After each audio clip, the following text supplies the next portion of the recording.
ഓസ്ട്രേലിയയിലേക്ക് മുല്ലപ്പൂ കൈവശം വെച്ചുകൊണ്ട് യാത്ര നടത്തിയ നവ്യ നായർക്ക് മെൽബൺ അന്താരാഷ്ട്ര വിമാനത്താവളത്തിൽ വെച്ച് അധികൃതർ അടിച്ചുകൊടുത്തത് 1,00,000-ലേറെ രൂപ പിഴ. ഓസ്ട്രേലിയയിലേക്ക് വരുന്നതിന് മുമ്പ് അച്ഛനാണ് തനിക്ക് മുല്ലപ്പൂ വാങ്ങി തന്നതെന്നും സിംഗപ്പൂർ വരെ ഒരു കഷ്ണം തലയിൽ അണിഞ്ഞുവെന്നും ബാക്കിയുള്ളത് ബാഗിൽ സൂക്ഷിച്ചുവെന്നുമാണ് നവ്യ നായർ പറയുന്നത്. അറിയാതെ ചെയ്ത തെറ്റാണെന്നും 15 സെന്റിമീറ്റർ മുല്ലപ്പൂ കൊണ്ടുവന്നതിന് അധികൃതർ $1,980 പിഴയാണ് ഈടാക്കിയതെന്നും പരിപാടിക്കിടെ നവ്യ നായർ പറഞ്ഞു. തെറ്റ് തന്നെയാണ് എന്ന് തനിക്കറിയാം, പക്ഷേ അത് മനഃപൂർവ്വമായിരുന്നില്ല. 28 ദിവസത്തിനകം പിഴ അടയ്ക്കണമെന്നാണ് അവർ തന്നോട് പറഞ്ഞത്. വിക്ടോറിയയിലെ മലയാളി അസോസിയേഷന്റെ ഓണപരിപാടിയിൽ പങ്കെടുക്കുകയായിരുന്നു നവ്യ നായരുടെ പ്രതികരണം.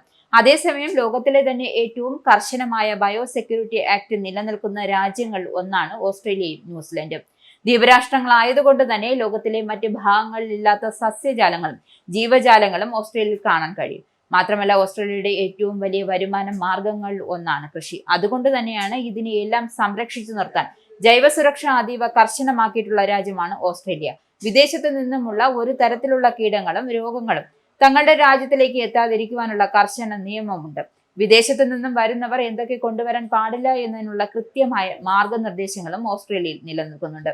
മാംസം, സസ്യങ്ങളുടെ ഭാഗങ്ങൾ, മണ്ണ് തുടങ്ങിയ കാര്യങ്ങളെല്ലാം കർശനമായ നിയമങ്ങൾ നിലനിൽക്കുന്നുണ്ട്.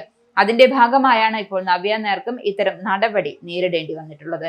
ശക്തമായ സുരക്ഷാ കാര്യങ്ങൾ ഉണ്ടെങ്കിലും വിമാനത്താവളത്തിൽ നിന്നും കൃത്യമായ ഡിക്ലെയർ ചെയ്താൽ പിഴ അടയ്ക്കേണ്ടി വരില്ല.